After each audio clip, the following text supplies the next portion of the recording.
When actions become detached from consequences, that's when madness occurs.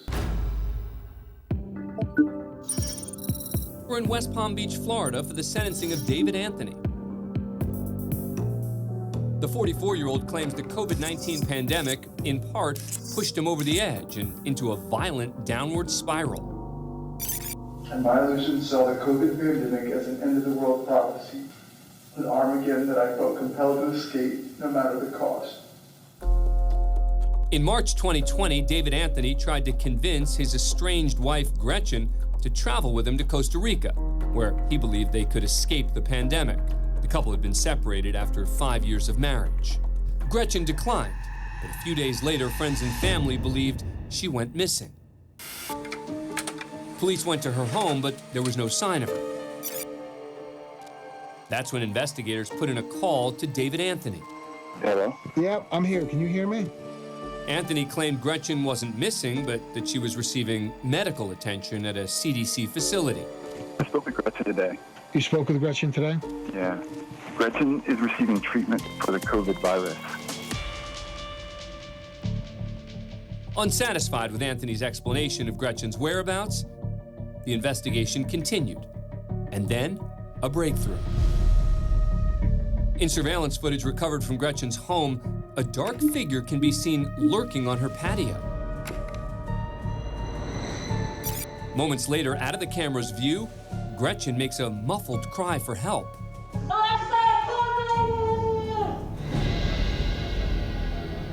Then what's done in the darkness comes to light. In the garage, a man wearing rubber gloves can be seen loading items into Gretchen's car. His back remains to the camera right until this moment. Investigators pull this freeze frame. It is David Anthony, and authorities believe he's just murdered his estranged wife. Hands off the vehicle! Days later, police track Anthony, who'd skipped town to Las Cruces, New Mexico, and make an arrest. You're detained right now, yeah. Watch out. There's a warrant for your arrest, and I'm going to explain that when we get back to the... Excuse me? For what?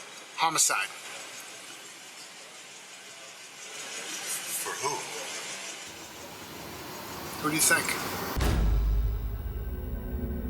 David Anthony was charged with the kidnapping and first-degree murder of Gretchen Anthony, but investigators were still searching for her body.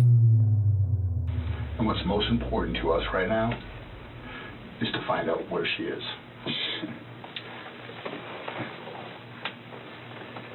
Yeah, I'd like to be able to tell you where she is. Okay. But I don't have that information. I'm going to have to ask her. Can I have to ask her? Anthony denied involvement in Gretchen's murder right up until prosecutors offered him a plea agreement. In exchange for disclosing the location of Gretchen's body, the state would lower his charge from first to second-degree murder, which would take the possibility of the death penalty off the table. Anthony agreed to the conditions and immediately changed his tune. Admitting he dumped Gretchen's body in a wooded area near her home after stabbing her to death inside her garage. Police investigated the location and found Gretchen's remains. Now at sentencing, Gretchen's sister faces down David Anthony. I would like to say some words to the defendant, whose name and being are not worthy of the air we all breathe. You are a monster. One thing is definite. Gretchen believed in karma. And therefore, we can take some comfort knowing that every day you spend in prison will be as horrific as the murder you committed. You can never be forgiven. You are disgusting. Before the judge delivers his sentence, Anthony addresses the court. I've created irreparable damage in the worlds of people who love me. Gretchen loved me, loved me, and Gretchen's family loved me. I disgraced my family. I'm hated by some beyond words, and I brought shame upon my name. Some would call for my death, and I can't offer any reasonable argument against that sentiment. Instead of being a man, I chose to be a coward. The terms of Anthony's sentence were determined at the time of his plea agreement and confirmed by Judge Kirk Volker. Okay, Mr. Anthony, I sentence you to serve 38 years in the Florida Department of Corrections. David Anthony was sentenced to 38 years in prison after pleading guilty to the second-degree murder and kidnapping of Gretchen Anthony. He'll be eligible for release when he's 81 years old. Next, we're in Seminole County, Florida, for the arraignment of 74-year-old Mark Schmitter. He's accused of trespassing and resisting an officer without violence. 1 month earlier, Schmitter entered Jason's Deli in Altamont Springs wearing a protective face mask, but later approached the self-serve salad bar without the mask, violating the restaurant's COVID policy. When asked to put the mask back on, members of the deli staff say Schmitter refused. For his part, Schmitter claims he wasn't given the chance to comply before they told him to leave. Schmitter claims his constitutional rights were being violated and insisted the police be called. Officers arrived to investigate. Yeah, you should probably record the whole thing that everybody knows. Well, sir, I just spoke with the manager there. Right. They've asked you to leave. They demanded I leave. Right. Are you going to leave? No. You understand that's a crime in the state of Florida. You can be arrested for that. No. They have to, first of all, issue a no trespassing order. That's the warning right there. What's your first name? I'd rather not give my name. What do you want me to call you? Call me Honey. Schmitter argues that the restaurant cannot kick him out since it's open to the public, but he's mistaken. It's private property, and the owners have the right to demand he leave. The officers try to convince Schmitter to comply, but he is not ready to go. You have your ID on you? No, I never carry ID. Okay, my patience is running thin. If you're not going to give me your name and date of birth, you're going to go to jail. I'm not fighting here. We're not feeling Listen, sir. I'm going to ask for your name and date of birth when I click my pen, and if you do not tell me, you're going to jail. Is that worth it? I got another question, may I? What is your name? How do you know if I'm giving you the right one? I'm done. Okay, wait a minute. I got another question. No, I'm done. 870? Stand up for me, turn around, place your hands behind your back. I'm not resisting. I'm not resisting a federal I give you every opportunity. Schmitter was arrested and released on a $1,000 bond. Today, he's in court in front of Judge Frederick Schott for arraignment, where he must enter a plea. And Mr. Schmitter, you're with us. I'm here on special appearance with a natural person with my name lawfully and properly spelled in upper and lowercase letters. All right. Well, on your birth certificate, it said Mark Edward Schmitter, right? Yeah, but it's in capital letters, and that's a fraud. I know you got stuff off the internet to ask so that you can try and get out of this. None of that works, okay? You are part of our country. You are part of our county. Schmitter has chosen to represent himself, but he's assigned a public defender as standby attorney. The prosecutor offers a plea deal to avoid a trial. Counsel, is there an offer to Mr. Schmitter today? Yes, Your Honor. 6 months of supervised probation, 20 hours of community service, and a letter of apology to the police officer. And Judge Schott exercises his right to make his own deal. From me, today only. You pay $263, you write a letter, and you're all done. No probation, no jail, no community service. What option would you like today?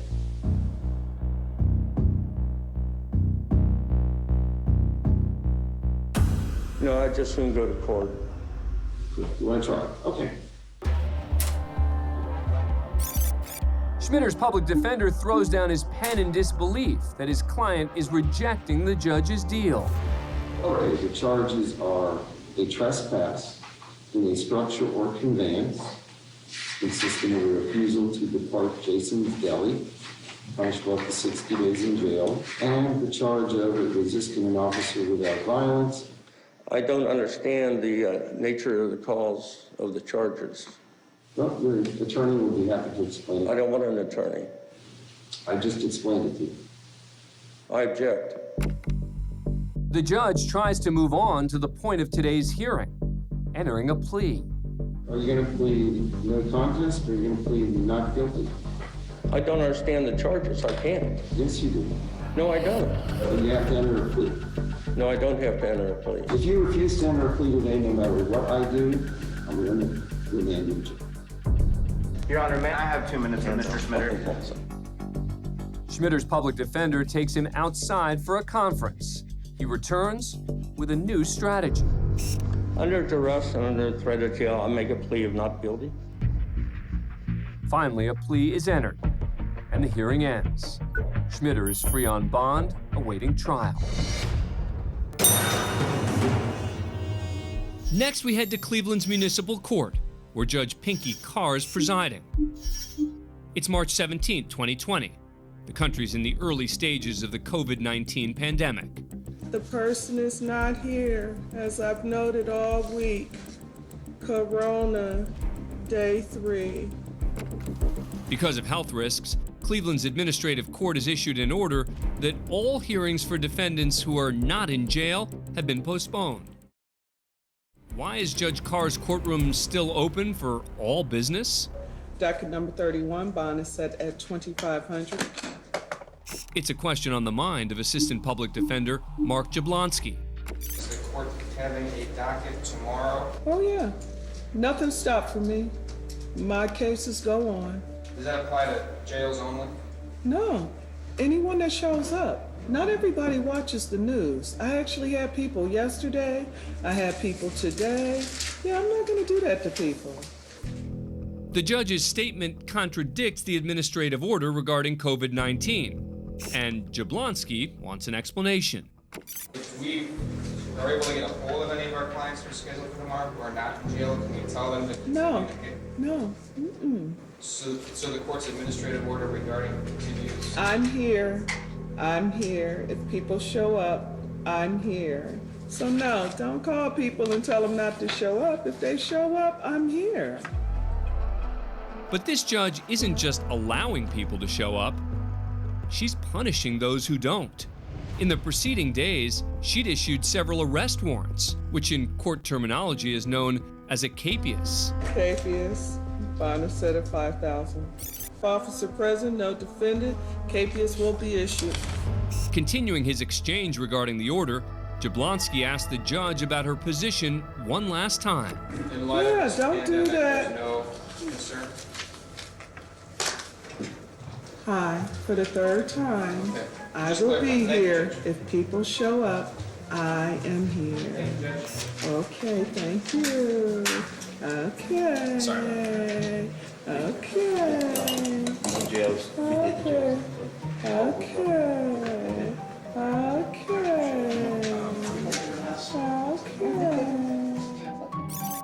Minutes later, after 7 okays, Jablonski exits the courtroom. But Judge Carr, still apparently baffled by the attorney's question about postponing his client's hearings, discusses it with her staff. I'm like, stop it. Not everybody watch the news.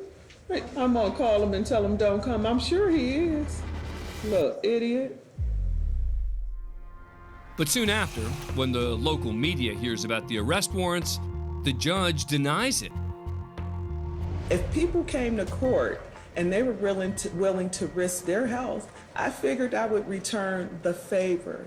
As far as issuing warrants for their arrest, absolutely untrue. But when the video showing the opposite becomes public, Capias, bond is set at $10,000. Capias, bond is set at $5,000. You know what? I'll just put a straight capias on it. the Ohio Supreme Court orders Judge Carr to temporarily stop presiding on all criminal or traffic cases.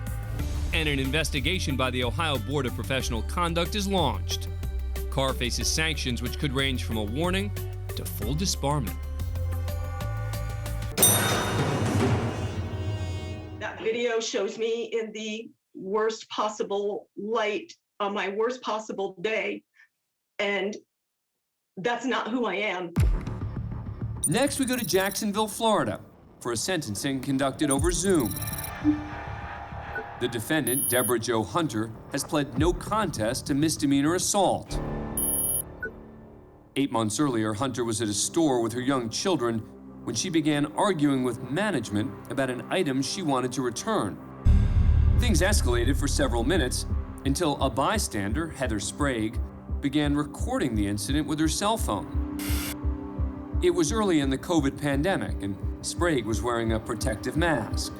Hunter was not, and when she realized she was being recorded, she was not happy. Do you really need this? What do you want to do? Post it for you? How about that? Good. I think I'll get real close to you and cough on you then. How's that? Oh, wow. Hunter coughed directly in Sprague's face. No way. Let's go. You're not gonna pick it. What Hunter didn't realize is that Sprague is a recent cancer survivor. Knowing her immune system was compromised, Sprague quickly got tested for COVID. The results were negative. She reported the incident to police, and Hunter was charged with assault. Now Hunter appears virtually before Judge James Ruth to learn her punishment. She's facing a maximum sentence of 60 days in jail. When given a chance to speak, Hunter apologizes to Sprague, but mostly focuses on the fallout from the incident and the impact it's had on her and her own family. I'm aware that my shame and regret will follow me the rest of my life. The reality is that my family has been permanently scarred. This incident occurred over 8 months ago, but my children just still continue to suffer the indignities that were caused by what I did. I think they're continually embarrassed. They're continually chastised and mocked. Each of my 3 children have lost nearly every friend that they've had because of me. They used to go to our community pool with their friends. Now they're not invited. We no longer take our family bike rides around the neighborhood. And it's clear that the majority of our neighbors no longer wish to associate with us on even the smallest of levels. I think the hardest part of this is that video shows me in the worst possible light on my worst possible day. And that's not who I am. And if I could take it all back, I obviously would take it all back. Everything just kept piling on and piling on and piling on, and I just kept trying to push it down. Unfortunately for Miss Sprague, she was the recipient of that, and for that I apologize. Before Judge Ruth makes his ruling, the victim asks to make a statement. The defendant's act of coughing in my face at the height of a pandemic was an act that was calculated to attack me at my weakest point, both physically and psychologically. I was stunned in the moment and increasingly fearful in the aftermath. Did you feel any saliva or anything? It was a forceful enough cough that her spittle landed on me. I worried for the health and safety of my family. I scrambled to find COVID testing that was not readily accessible at that time, and ultimately I paid out of pocket to be tested. That was not the knee-jerk reaction of an overprotective mama bear.